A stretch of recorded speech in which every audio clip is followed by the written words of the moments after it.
일반적으로 한국 사람들은 사람들을 처음 만났을 때에 나이가 어떻게 되느냐 또 이런 것에 따라서 말을 높이기도 하고 낮추기도 하고 이런 경우가 많습니다.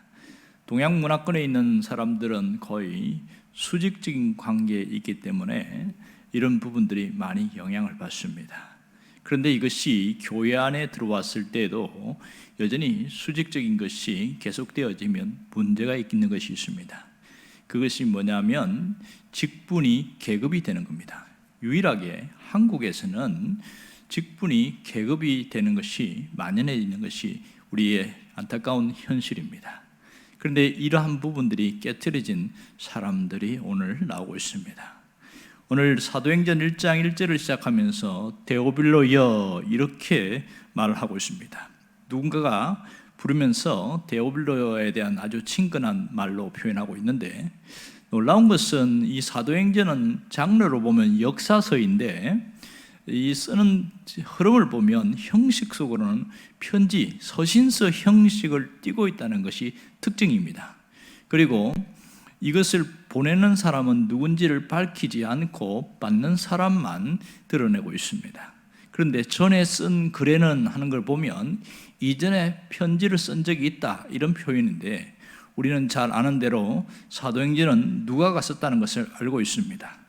그런데 누가복음 1장 1절에는 뭐라고 그러냐면 데오빌로에게 이 편지를 보내면서 사실 예수 그리스도에 대해서 처음에 목격자 되고 일꾼 되면서 이 붓을 들고 저수를 하려는 사람이 많이 있었다 이렇게 시작하면서 예수 그리스도에 대해서 이제는 많은 사람들인데 나는 일의 근원부터 살피면서 이것을 보냅니다 이렇게 하면서 데오빌로 각하여 이렇게 납니다. 데오빌로 각하에게 보냅니다 이렇게 얘기를 하고 있습니다. 그러면 누가가 데오빌로에게 각하라는 호칭을 쓴 이유는 무엇일까? 그것은 그만한 호칭을 들을 만한 위치에 있기 때문에 그렇습니다. 데오빌로는 로마의 고위급 관리 중에 하나라고 합니다. 각하는 아무에게 쓰는 것이 아니라 총독되는 사람, 빌라도, 베스도 총독 이런 사도행전을 보면 총독에게 각하라는 표현이 씁니다. 그러니까 이 일을 보면 그만큼 데오빌로가 상당히 높은 위치에 있다는 걸 알 수 있습니다. 원래는 총독이란 말은 고귀한 사람 그런 뜻을 갖고 있는데요. 자, 그런데 이 사도행전에 오면서 호칭이 바뀌었어요. 각하라는 말을 쓰지 않고 그냥 데오빌로여 이렇게 말하고 있습니다. 왜 호칭의 변화가 일어났을까? 자, 이렇게 되면 무슨 문제가 생길까요? 지금 각하라는 호칭을 써야 되는 것이 당연하고 정상적입니다. 누가는 유대인이고 평범한 사람입니다. 그러나 데오빌로는 로마인이고 최고위급 관리입니다. 그런데 이런 호칭의 변화가 생기면 무슨 문제가 생깁니까? 그 사람에 대해서 존중하지 않는다는 그런 의미가 있거든요. 그러면 데오빌로와 같은 위치에 있는 사람들이 이것을 보았을 때 어떤 반응을 보일까요?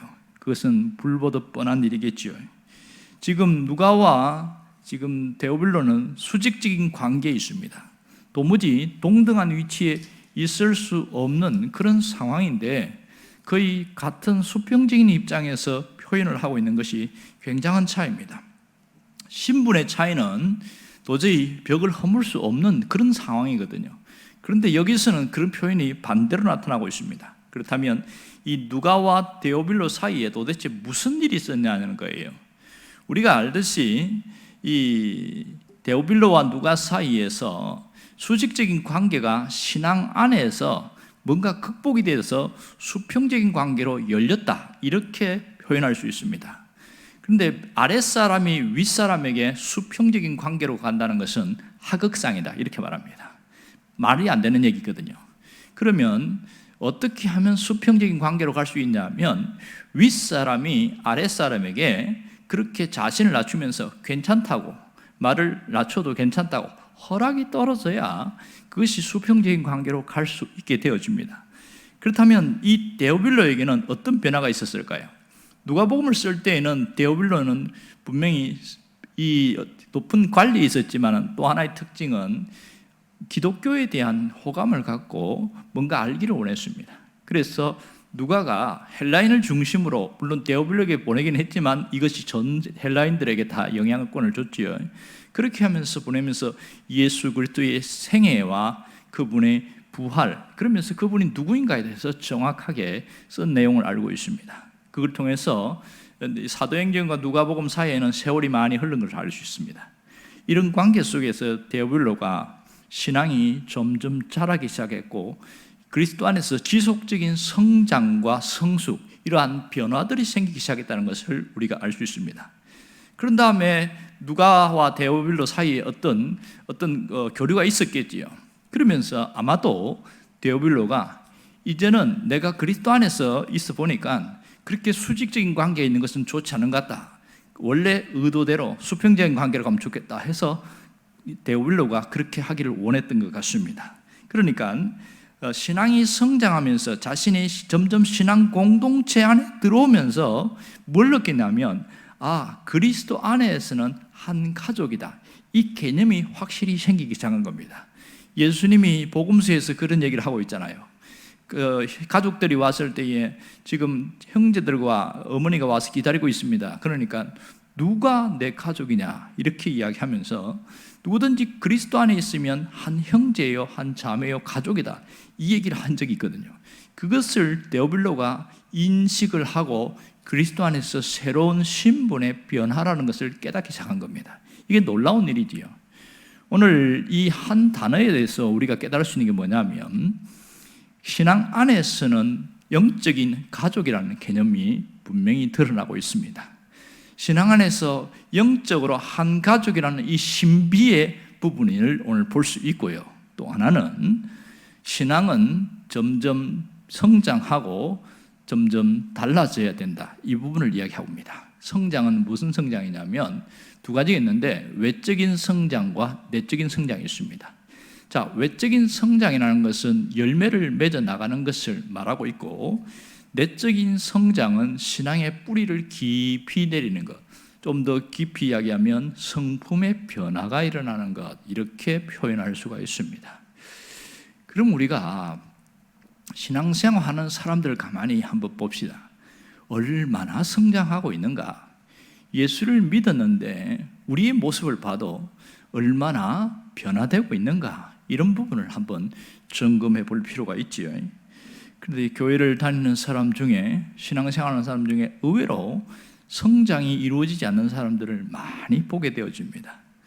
뭔가 은혜도 받고 교회 생활도 열심히 하고 그렇게 하는데 신앙만큼은 굉장히 더디게 성장하는 그런 부분들이 굉장히 나타나고 있습니다.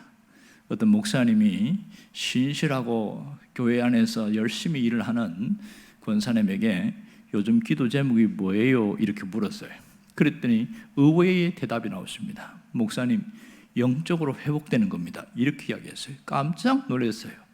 저 권사님에게 무슨 문제가 있길래 영적으로 회복되기를 원하는가? 그런 고민을 하게 된 것이죠. 자, 주정을 들어보니까 이 권사님이 남들에게 말할 수 없는 속사정이 있었어요.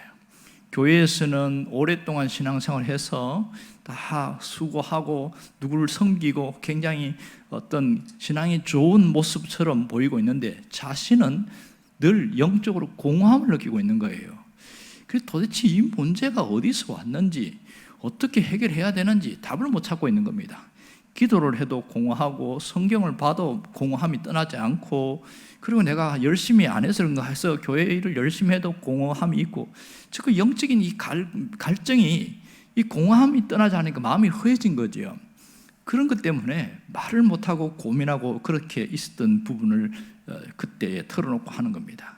이것이 비단 이 부분의 모습만은 아닐 겁니다. 수많은 사람들이 이런 부분에서 그걸 극복하지 못하고 그냥 애써 고민하다가 포기하고 가는 경우가 굉장히 많습니다. 여러분, 우리가 신앙이 성장을 해야 되거든요. 신앙은 갈수록 자라야 됩니다.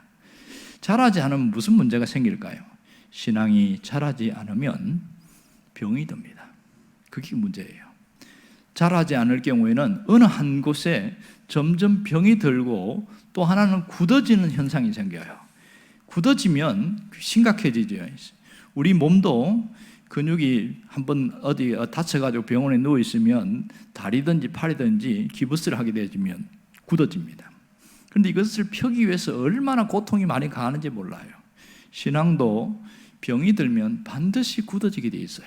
그러면 많은 문제가 일어나는데 가장 첫 번째 현상이 뭐냐면 예민함과 짜증과 불평, 불만입니다.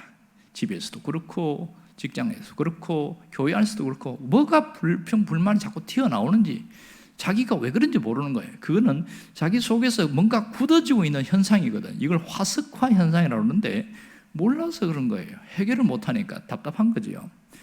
하나님은 우리가 날마다 신앙이 성장하기를 원하십니다. 끊임없이 성장하고 성숙되기를 원하고 계신다는 거지요. 그러면 오늘 이 권사님처럼 영적인 이 공감은 성장하지 않아서 나타나는 현상인데 어떻게 하면 해결할 수 있냐는 거예요. 이것을 해결할 수 있는 방법이 뭐냐?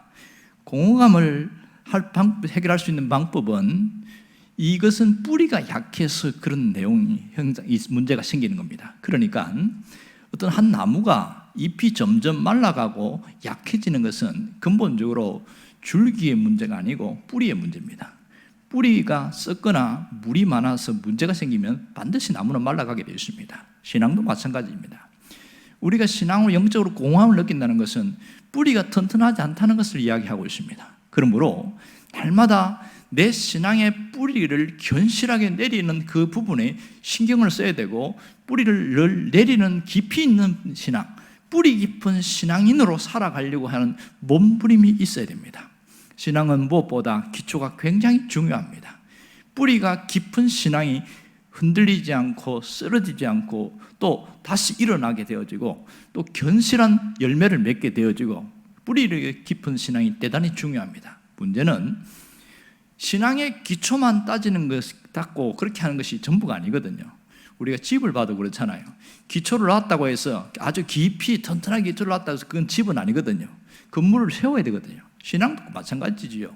뿌리를 깊이 내리는 것이 첫 번째이긴 하지만 그러나 건물을 세우듯이 신앙을 세워나가야 됩니다. 그러면 어떻게 하면 신앙의 뿌리가 깊이 내리고 튼튼한 신앙이 될 수 있을까? 그것은 연습이 필요하다는 겁니다. 연습이 없는 신앙은 언제나 흔들릴 수밖에 없습니다. 여러분, 신앙이 성장하려면 반드시 연습을 해야 된다는 것을 알아야 됩니다. 뭔가 우리가 어떤 운동을 봐도 그렇고요. 어떤 분이 살을 빼기 위해서 에어로빅 비디오를 보면서 막 그렇게 매일매일 에어로빅 비디오를 봤어요.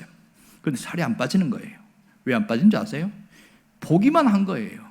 자기가 따라서 움직이고 그렇게 몸을 막 땀을 흘리면서 해야 되는데 그냥 비디오만 보고 있으니까 그게 빠집니까? 절대로 되지 않지요. 어떤 분이 수영을 하고 싶어서 수영에 관한 책자를 봤어요. 접영, 배영, 자유형. 그래서 수영의 모든 기술을 다 머릿속에 익혔어요. 그런데 정작 물속에 들어가니까 단 한 번도 수영을 못 빠지고 맥주병처럼 빠져버리는 겁니다. 왜 그렇습니까? 연습을 안 해서 그렇습니다. 신앙도 마찬가지입니다. 예배를 드리고 성경 공부도 하고 뭔가 하지만 그것은 연습을 위한 준비 단계지 그게 신앙을 성장시키는 건 아니거든요. 그런데 많은 사람들이 착각하고 있는 게 뭐냐면 그냥 예배에 앉아만 있으면 신앙이 성장하는 줄 알고 성경 공부만 참여하면 신앙이 성장하는 줄 압니다. 절대로 그렇지 않습니다. 그것은 연습을 위한 훈련을 위한 하나의 과정일 뿐이에요. 말씀을 들으면서 감동을 받았단 말이에요. 은혜를 받았어요. 그러면 그것을 삶에 적용을 해야 신앙이 점점 성장하게 되어 있습니다. 그것을 훈련이라고 이야기도 하고 다른 표현을 하면 순종이라고 합니다. 내가 말씀을 깨달은 것을 순종을 하려고 애를 쓰면 쓸수록 그분은 자연스럽게 뿌리를 깊이 받게 되어지고 건물이 세워지는 것처럼 아주 아름다운 신앙의 모습으로 서가고 있습니다. 그런데 듣기만 하고 말씀을 배우기만 하고 예배만 드리기만 하고 뭔가 봉사만 하는 사람들은 이 부분이 빠져있기 때문에 항상 공허감이 찾아올 수밖에 없습니다. 다시 처음 사랑의 신앙이 내가 다 잃어버려서 문제다 이렇게 생각하면서 늘 그것만 그리워하고 있는 거예요. 신앙은 연습이 필요합니다.